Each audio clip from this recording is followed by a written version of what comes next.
Hello, everyone, and welcome to our August webinar. We are excited to have all of you.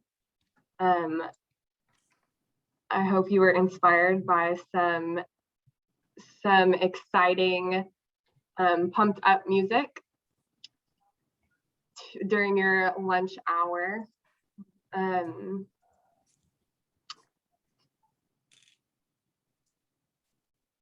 Our August webinar is brought to you by Effectv, and I would like to welcome Jen Gill, the Director of Measurement and Insights at Effectv, who will be giving us a brief message on behalf of Effectv.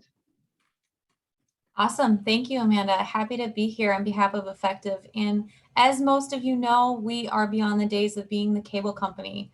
Effectv brings the best of digital with the power of TV by using Comcast first-party deterministic data layered with third-party probabilistic data to identify the right target audience for every advertiser. Our aggregate Comcast viewership data tells us what audiences are watching and what they're likely to be watching next, informing more effective campaign planning across all screens and devices. Not only do we precisely target in-market audiences, but we prove campaigns are working effectively to optimize our advertisers' campaigns through various attribution reporting tools.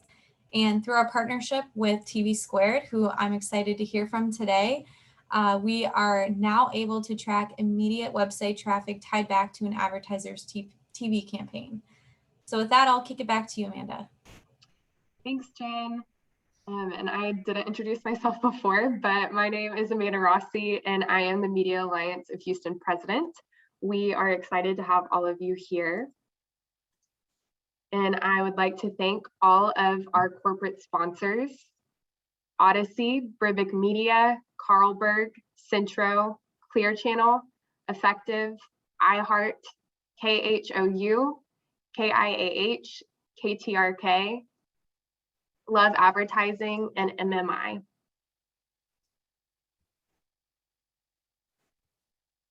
We have a save the date for the Houston Media Classic, so mark your calendar at Atascocita Golf Club on Thursday, October 28th.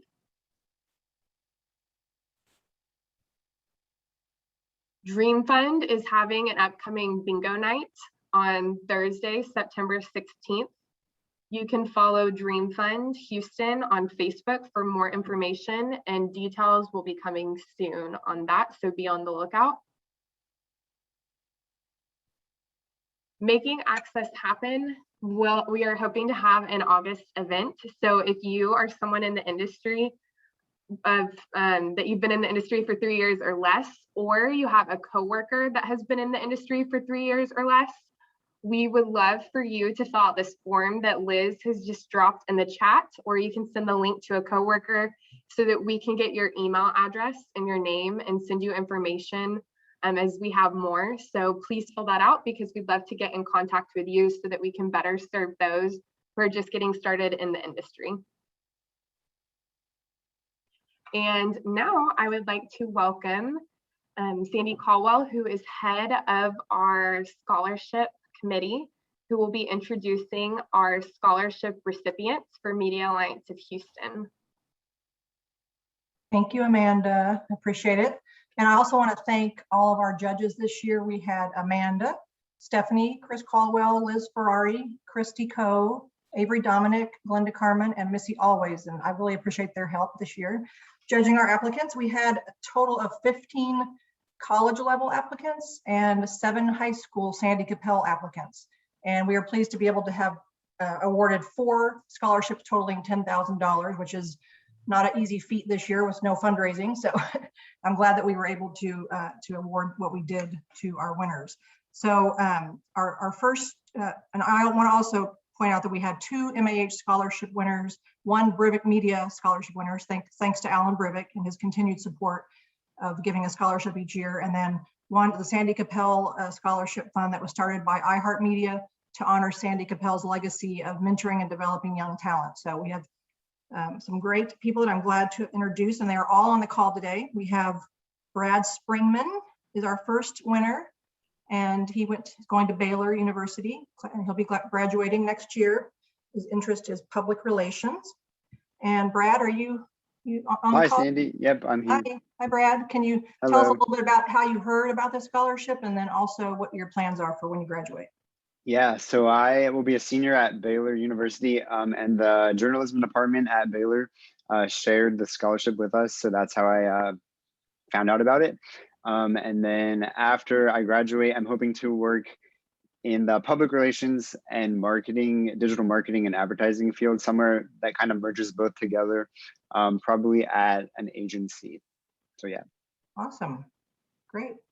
Thanks for having me. Glad that you could join us today, and we definitely want to follow your progress. So keep in touch with us once. Okay. Yeah, I will for sure. Love to hear from you and see how things are going. Next up, we have Kenny Animo, and I know I was going to spell her name or say her name wrong, but it's Kenny Animo, I think. Yes. Kenny, are you there? Yes. Hi. Congratulations again. You. Good to have you with us. And Kenny is a student at UT Arlington. Can you? She's has multiple technical and communication skills, as well as taking many advanced classes and being involved in a lot of extracurricular. So tell us how you found out about the scholarship and also what your plans are for the future. So I found out about the scholarship through UT's communication department. They're really good at informing us about scholarships, internships, and other opportunities that can help us academically and career-wise. And my future plans after I graduate in the spring is to definitely start local. So that'll be to just join a local news agency. That way I can be close to family. But later on, I would really like to further out and look for more opportunities out of state, especially in entertainment and cultural journalism. Awesome. You had a very impressive resume, and we loved your video as well. So thank you for applying, and also can keep us posted on things. Definitely. Thank you, guys. Yeah. And then third, we have our Brevet Media winner, who is Nura Babwab. And I don't know if I said that name right either, but Nura, are you here? Yes, I'm here. Hi, guys, and thank you all for having me. I know you're working on a double major, right? Advertising and sales and apparel. Is that correct? Yes, ma'am. And a minor in Arabic. Yes, ma'am. And how did you hear about the scholarship, and what are some of the things you're looking to do when you graduate? Yeah, so I heard about the scholarship from the cohort that I'm in, which is Texas Media and Analytics, specifically from my professor Tracy. And she just like encouraged us to apply, and I talked to her about it, and she like really encouraged me, and she was like, yeah, I think you'd be a great contender. And so from there I just decided that I would apply. Awesome. What are your plans on for the future when you graduate? So after I graduate, I think I definitely want to go into media buying and selling. Thanks to the program that I was in, I just really found a lot of like passion in doing media planning and buying, and it was something that I just really never thought that I would really be so passionate about. So I think that's definitely like my first step in like the path that I am starting to go down. That's awesome. Yeah, well, Brevet Media is a great place. Maybe you could hook them. yes, definitely. They would love to talk to you, I'm sure. And so lastly, we have our Sandy Capel scholarship that we gave away to Maxine Mooring. And Maxine, I think you're on the call. Yes, ma'am. And go Cougs, right? You're getting ready to go to U of H. So tell us a little bit about yourself and how you found out about the scholarship. I think you have a connection with Sandy Capel. Right? Yes. So I found out about this scholarship through my mom. She's been in the media for a very long time, even before I was born. And I've always looked up to her and seen her as a role model. So even when being with her at the office sometimes, because I would be sick, so I would just be with my mom, and just being around her, I met Miss Sandy, and she's really, really sweet, kind-hearted, and she was very headstrong about her goals. So I just took it as motivation to apply for her scholarship because I knew her. That's awesome. I'm glad that you have a connection with her. It's very good. And you have a lot of you're part of the National Honor Society in school, involved with lots of extracurricular activities. So I know you're getting excited to start. When do you start at U of H? I start on the 23rd of August. Awesome. Well, congratulations and good luck to Thank you. you. And again, keep us in touch, all of you. We look forward to hearing more about your journeys in school and out of school. I'll throw it back to you, Amanda. Yes, thank you. Congratulations to all of our 2021 scholarship recipients.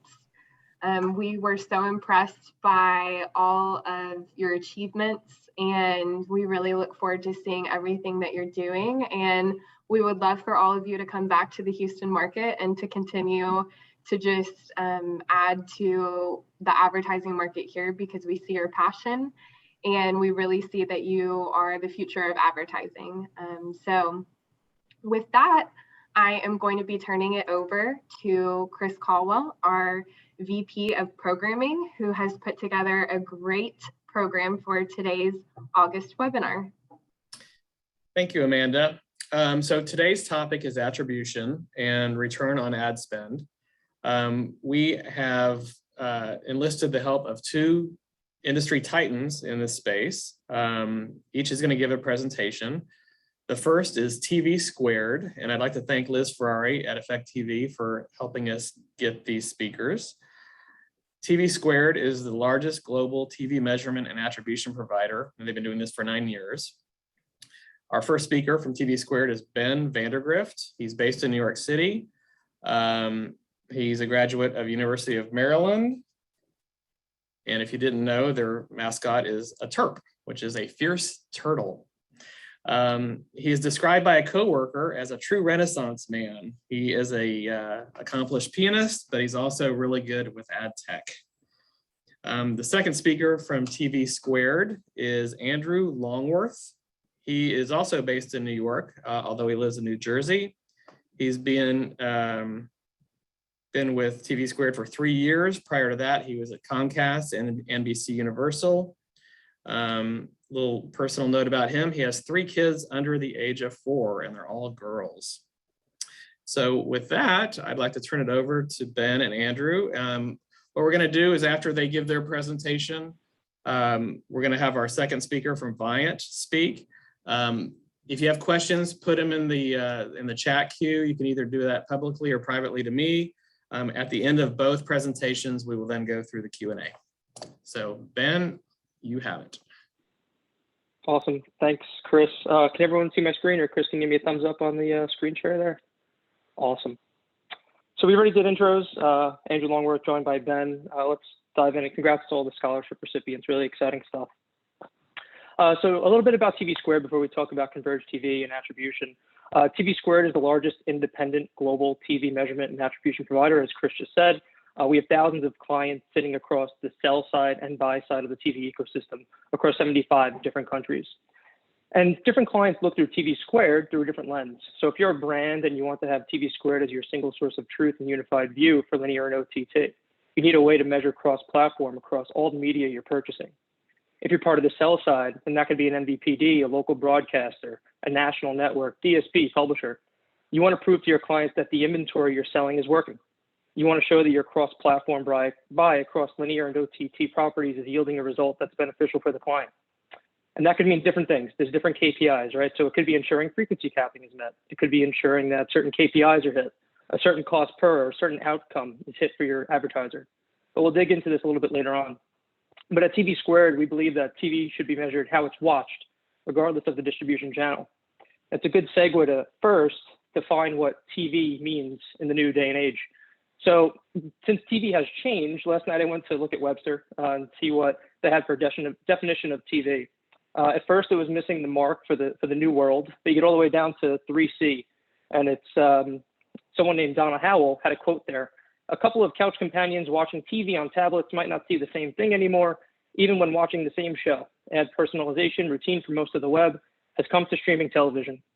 I think that speaks to how far TV has come from that definition number one. But now that we've acknowledged that TV has changed, what does that really mean for converged TV? And if we have to define converged TV, I see it as the interconnection of different video advertising mediums. And since Donna was spot on with that definition, look at the different mediums that sit on this slide and how the new definition of TV can be consumed. Are you watching through your cable app, cable package, Are you signing in via your cable package through their app, through a broadcaster app? We all know what it's like to plug the code into the TV that you have to authenticate and have 6 different alphanumeric characters, then you're finally signed in. But as the industry follows the eyeballs and the consumer viewing habits, the result is fragmentation issues. And I love this view here, because it's not really an issue for the end user. They just want to see the content that they're looking to watch when they want to watch it. But for the buy and sell side, this fragmentation across different delivery mechanisms poses a challenge. It used to be you could buy a spot in Friends and reach a very high share of adults 25-54 in one program, but things have changed. And this graphic speaks to the different inventory buckets, the different businesses, and ultimately that there are different ways of content delivery. They're delivering impressions to a household for a specific audience. And now that inventory is no longer bought solely through a legacy linear spot, we must have the proper solutions in place to ensure we measure and attribute audiences that are exposed to an ad. And Ben has a quote here that speaks to the importance of spending money in advertising. Thanks, Andrew. So it's clear that a lot has changed in the way that content is delivered, but there's one thing that hasn't changed. Advertisers need and want to understand the value of what they're buying, aka their return on ad spend. So I'll refer to this quote from John Wanamaker, which you see on the screen here, and who, if you aren't familiar with, is known for opening the first department store in the United States and was the first retailer to place a half-page newspaper ad in 1874 and the first full-page ad in 1879. So a trailblazer in his own right. And despite living nearly 150 years ago, he wanted to understand, just like advertisers today, if he was reaching the right audiences and how and when those reached are responding. Clearly a challenge Wanamaker had trouble overcoming in his day and age. In our day and age, we're encountering quite a bit of change too, and similar challenges. Change that has been driven by consumers like you and me. We care less about where we're viewing our content, only that we get to take the content in on our own time and on the device that is most convenient to us.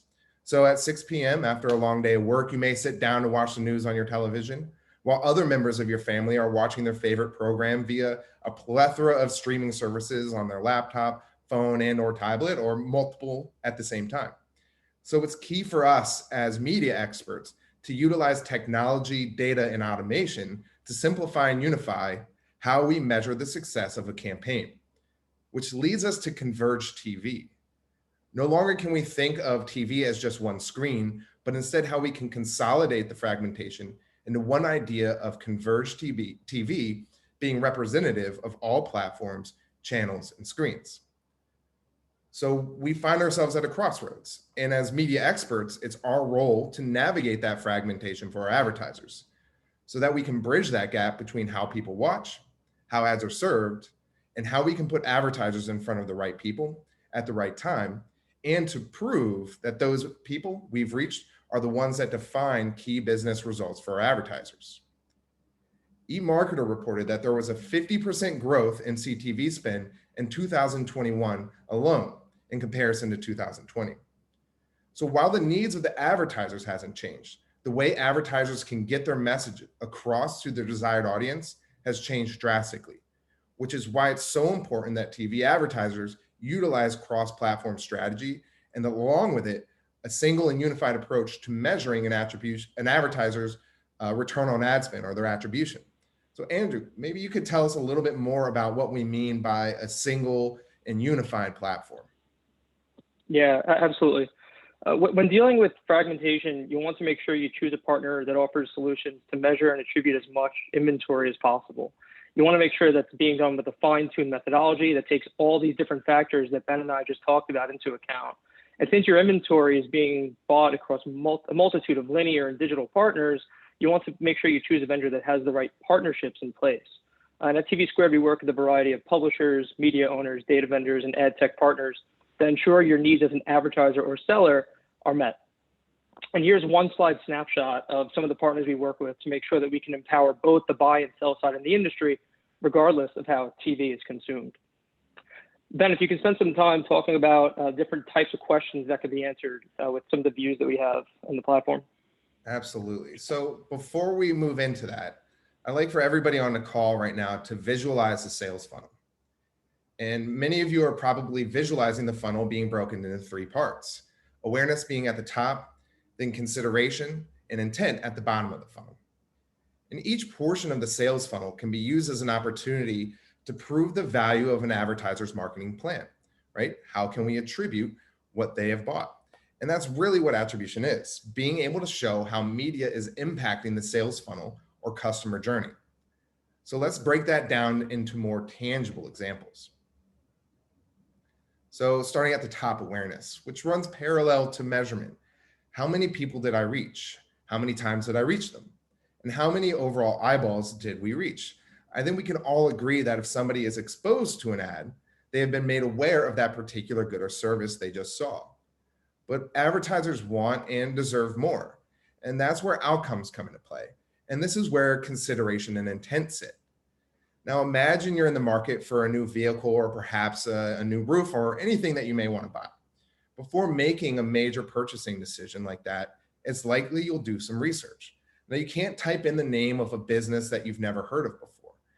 So by visiting an advertiser's website, you're considering them. Now that might be enough for some advertisers and can be thought of as being representative of intent as well, but there are ways to illustrate intent more powerfully by going a few steps deeper into the customer journey with website visitation by measuring conversion to specific pages of a website or even completing a purchase on that website. And tying those customer actions back to a specific impression at a certain time of day or specific creative can be pretty compelling. Right? That creative is a way that advertisers really communicate who they are and what they have to offer to customers. On top of that, knowing who saw those ads, the audience beyond just age and gender, but with behavioral-based audience segments, that can be a game changer for what return on ad spend means to an advertiser. And Andrew is going to go ahead and share with you a bit more details about each one of these pillars we see here. So as you start to spend money across these different platforms, you want to understand the different measurement and attribution metrics that are available.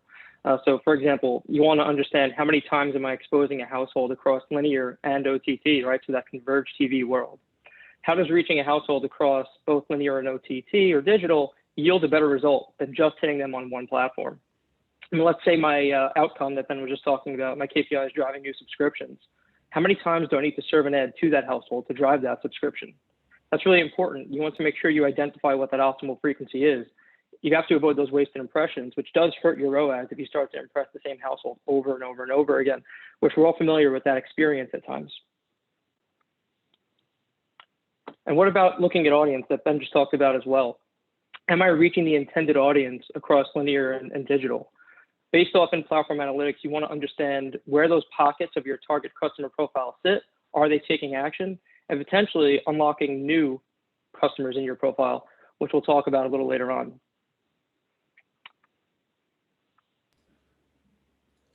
So measurement outcomes and audience within a single unified platform empowers us to prove performance, right? That's what attribution is really about, proving performance and stepping into the world of transparency that benefits every advertiser and every media seller. So anybody involved in media, that really helps us. Deep and actionable insights that increase revenue generating opportunities, right? That's what that transparency, that's what that insights really allow us to do, is develop revenue driving opportunities and to take action. So I'm going to pass it back to Andrew to share with you some real life examples of exactly that. Andrew, take it away. Yeah, thanks. I think we passed the baton multiple times in a few moments there, but thanks, Ben. So here's a case study with our partner SpotX, who really leaned in as a sell-side partner to manage their client's campaign in flight, ultimately to drive a better return on ad spend. So it's for an entertainment brand who launched a connected TV campaign to drive subscriptions to its new streaming service. And the advertiser started with 10 different lookalike segments based on the audience profiles across various content series or genres. So think horror, drama, comedy, etc. By partnering with TV Squared, they're able to leverage that cross-platform TV analytics to unlock new audiences, and they've identified 10 additional lookalike segments. And when you put those 20 different lookalike segments into TV Squared's platform, you can now look at them in one spot and say who's performing best and who's performing worse. And you can start to reallocate impressions based off that data and based off those subscriptions, which is the ultimate KPI. Optimizations were made that ended up shifting 60%, 60, away from their initial target audience to those who proved to be driving more subscriptions. On top of that, in terms of audience optimization, the advertiser ran over 100 creatives across 20 segments. It's such a good example of the connection between creative and audience segments. When I think in connected TV environments that are starting to become more targeted, you really want to understand how that message is resonating with that audience that you're reaching. And since the campaign is live and driving thousands of subscriptions per month as a result of CTV advertising, and ultimately the response increased by a result of 50% due to all the optimizations we just talked through. Ben, shifting lens away from this environment, you want to chat a bit about Untuck It? Yeah, absolutely. So Untuck It was a really cool story, and I love this case study because Untuck It really paved the way for modern direct-to-consumer retailers and showed the value non-digital advertising mediums like linear TV can bring big impact. Untuck It, being a digitally minded advertisers, is one of the pioneers for using measurement and attribution to optimize and enhance their business intelligence. They needed their spots to work the moment they hit the air. So with always-on analytics through the TV Squared platform, they were able to understand what's working, where there are opportunities for improvement. This transparency allowed them to cut costs per response and drive more qualified customers to the site, which is illustrated here on the right by bounce rates falling by as much as 45% after a spot airs. So with such positive performance, they increased their TV spend by 122% over a 3-year period, showing the value of attribution contributing to both the buy and the sell side. And what I really love about this case study is how data really empowered Untuck It to not just understand the impact of their TV campaign and identify ways to run more efficient campaigns, but it also uncovered information they did not expect to find, which was that female consumers were a significant portion of their website visitors, which in turn allowed them to adjust aspects of their schedule to more female-centered programming and inspired them to expand their business to create a new line of clothing specifically for women. So to me, this really illustrates the true power of data and how bringing digital-like reporting to TV is a game changer for all those willing to step into the world of transparency, proof of performance, and really allowing attribution to guide future campaigns. So with that, both myself and Andrew would like to thank you all for all of your time. We're looking forward to your questions at the end of today's session, and we're going to go ahead and pass it over to Patrick. Thanks, everybody. Thank you, Ben and Andrew. So introducing our next speaker, Viant Technologies is a company that's been in business for 22 years, formerly as an online ad network. Currently, their proprietary platform is called Adelphic. Basically, it identifies it's identity-based planning for omnichannel execution and measurement technologies. That is a mouthful. Patrick Dearden lives in Dallas. He's been with Viant since 2010. Prior to that, he's been in ad tech for quite a while, but prior to that, he was on the agency side, on the radio side, but he said he got to ad tech as soon as he could. He's a father to 2 girls, and today was an emotional day, first day of first grade for one of his daughters. He's a 2005 graduate from SMU. So here's Patrick. All right, thanks, Chris. And thanks to our friends at TV Squared. Definitely happy to see Viant listed as a partner on the ad tech slide that they presented. So I'm going to be talking through attribution for a fragmented world. As we know, in ad tech seems to be a new headline every single day. And we also know that the pandemic has certainly changed the way that consumers are viewing and consuming their media. So we want to talk about a few major topics within attribution from a high level. First, we're just going to start at the state of the industry. I want to talk about where we are currently and how we got here. And then we'll start talking about the way forward and the increasing need for marketers to think about changing the way that we've always done things and getting more into multi-touch attribution, which will be a big topic of this call. We'll also talk about ad impressions and the various different types of identifiers that exist within ad tech and how difficult it can be to wrangle all of those and get them into a single model where you can actually view your attribution. And then we'll just talk about multi-touch attribution in general. We'll talk through the different models, how they can be utilized, and how to best utilize each one for your various objectives. So starting with the current landscape and where we are, I want you all to think way back to 1995. Okay, 1995, this is 3 years before Google even existed.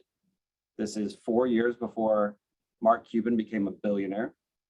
And pains me to say, but it's at least 5 years before all of our scholarship recipients were even born. So back in 1995, that is when the internet switched over to HTML.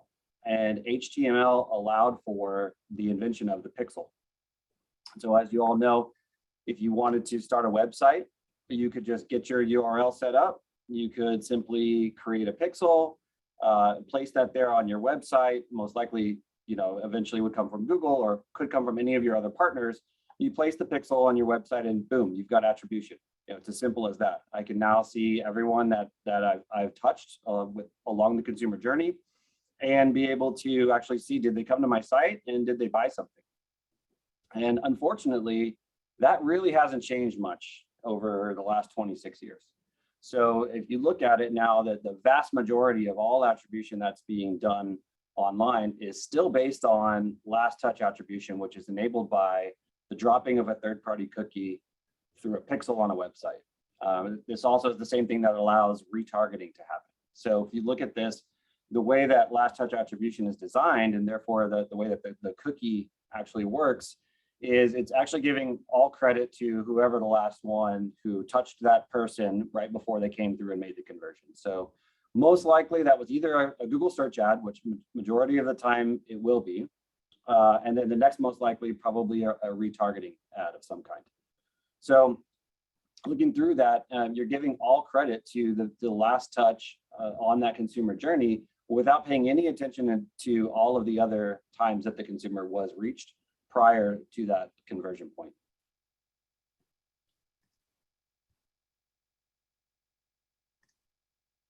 And as we all know, Google has made the announcement that they will now kill off the third-party cookie. That is going to be delayed until 2023. But with the third-party cookie as it exists now, it only works in the Chrome browser. Apple has already eliminated it from their Safari browser. Firefox has already eliminated it from their browser. As of right now, a third-party cookie only works on a Chrome browser. So therefore, only if you are on a desktop or laptop computer, or if you're on a phone running the Chrome browser on mobile web. So essentially, a cookie works currently on 1.5 total devices across the entire ecosystem and landscape.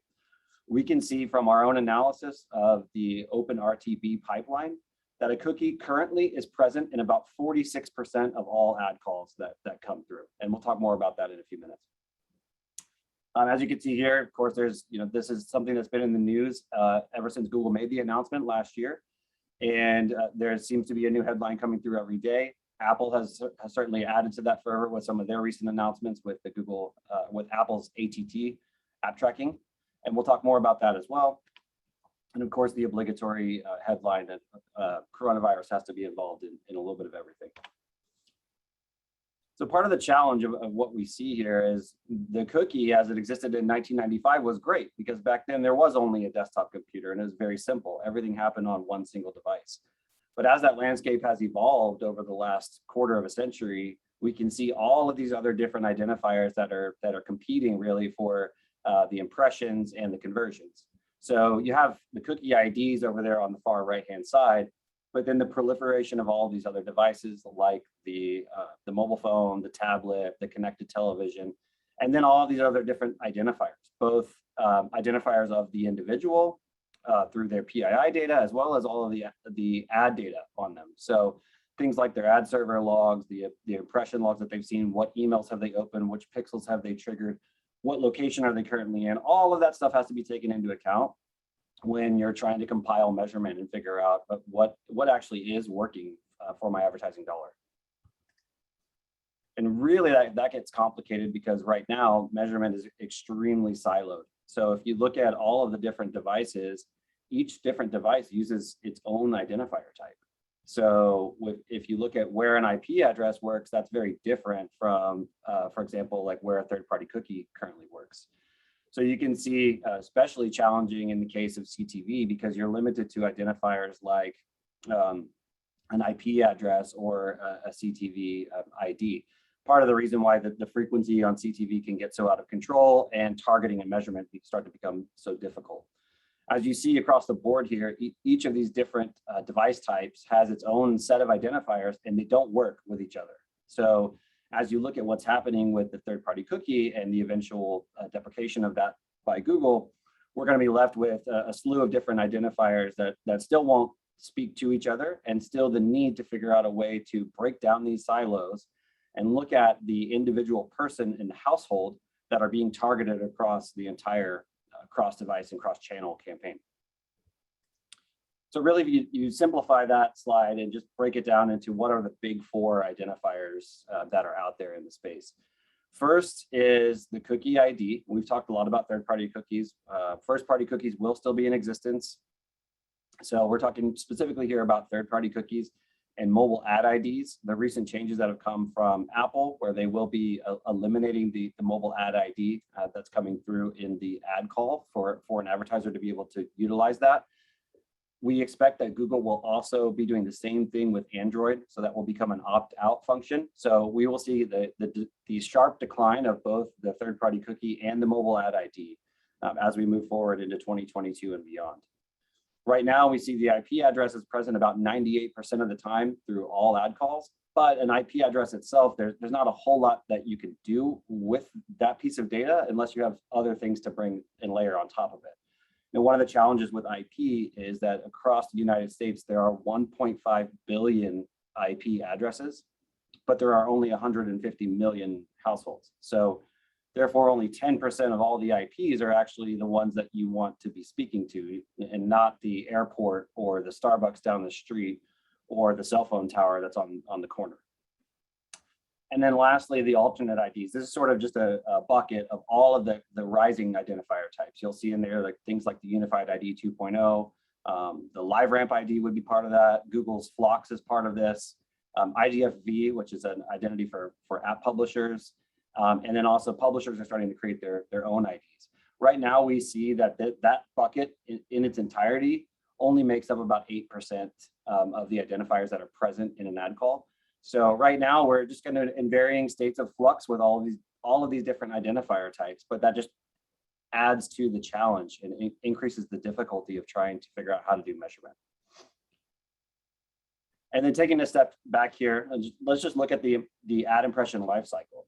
So we all know when you go to load a page on a website, let's say I go and I load ESPN, then in the couple of milliseconds worth of time that it takes for that page to load, this entire process takes place. So if we see all publishers across the web, they're serving 1.8 trillion impressions happening every single day. And that's coming from about 129 million websites, give or take. When the page loads, the ad call comes through, it's passed through a supply side platform, of which there are over 50 different supply side platforms in the space. So those are aggregators of the inventory, which then pass it to the demand side platforms. There are over 35 different demand side platforms that are all auctioning and bidding on that impression in real time as it comes through. Once the impression is won, it's passed back through the SSP that served it. So 750 million times per day coming through each of those SSPs, and then pass the actual ad back to the publisher. So each publisher serving on average about 100 million impressions per day for some of the larger ones. So you can imagine allowing that to happen through all the different channels that can be done through real-time bidding, which there are a lot in the programmatic space. Almost every channel can be bought through this methodology. That even further complicates all of the ad tech identifiers that we talked about on the last slide. And so to make that even worse, I'm sure you've all seen a LumaScape before, but those partners on that screen are so small, I can't even read them. I know you see some familiar names there, but if you look at the programmatic ecosystem, these are all the players that are participating just in the programmatic side of the business. And then to make that even one step scarier, that's the entire marketing technology landscape. So, you're talking about a number of different competing problems with the identifiers, as well as how do you get all of these different vendors, all these different identifiers that are passed through to actually work together and come into one cohesive point to figure out how is your marketing actually performing. And that's why there is a better way. We need to get away from just looking at last touch attribution, especially as the cookie is in sharp decline. We will eventually see the end of that pixel-based attribution and need to start moving into additional models for how this can be done. So what is multi-touch attribution? We look at MTA, it just at a simplest form, it's just tying all media activities to all conversion activities, regardless of which channel or device they happen on, and actually giving the ability to track that entire consumer journey from the very first exposure all the way through to that conversion, whether it was online or offline. And so the way you do that is you assign a value to each touch point, and ultimately that helps marketers understand the role that each different touch point played in driving a conversion, and therefore can help you start doing things like optimizing between each channel or actually tracking that consumer journey and making changes to your plan mid-campaign in order to drive the best outcome. So looking at some of the MTA models, these are just the 6 MTA models that are recognized by the IAB. There are a lot more, but just at a basic level, first you have linear attribution. So this is giving every ad in the entire sequence equal weight. So if that first ad was a TV impression and the last ad was a Google search, then everything across the board gets the same weighting for attribution. Second is position decay. So the ads that happened the most recently are given the most weight all the way back to the first ad, which is given the least weight. Then you have first touch attribution. So this is just early bird gets the worm, first one in gets all the credit. Position-based attribution means you assign a certain value to each ad in the sequence or each touch point for that consumer. And then you can determine which ones get each percentage worth of credit. Time decay is also looking at the ads that were seen closest to the conversion, getting more weight and then declining that as you move backwards in time. And then last touch attribution, as we've been talking about, that's been the standard bearer for 26 years now. But really where it starts getting powerful is when you can take these different MTA models and compare them against each other. So when you can look at everything by channel and then actually take each model and start comparing those on how they perform within each channel and against each other. Then you can also start looking at additional types of attribution models, things like game theory and so on. But this is where you can really start to look at the power of what's working with your campaigns. And MTA also helps you solve for cross-device conversions. So we see that 72% of conversions that are happening within a single household are happening on separate devices other than where the initial ad exposure was. So in the case of CTV, that one's obvious, right? You don't get served a CTV ad. You can't click on it. You don't go and convert on the website. You got to pick up your phone while you're sitting there on the couch and go ahead and make that transaction. So right now, and this is just analysis of looking at our own spend here over the last few months, CTV is getting the highest percentage of spend, but yet can't track any conversions. So if you look at mobile phone, getting the next highest, but most conversions are happening on mobile.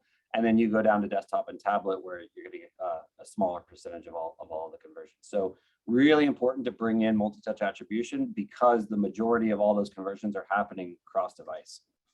And then that allows you to start tracking the path. So when you're looking at a conversion, you're able to see every single touch point in order of how it started for the consumer all the way through to that end conversion, whether that's online or offline. So looking at, did they see a TV ad first, and then they were served a mobile web ad, then maybe they came to your website, but then they didn't convert, and then they came back and saw a CTV ad, and then they went offline and converted. You can actually track that entire consumer journey from beginning to end and look at analysis of how many hours did it take from the first touch, from the last touch, which devices are present in each of those different pathways, and then start doing analysis and making optimizations accordingly.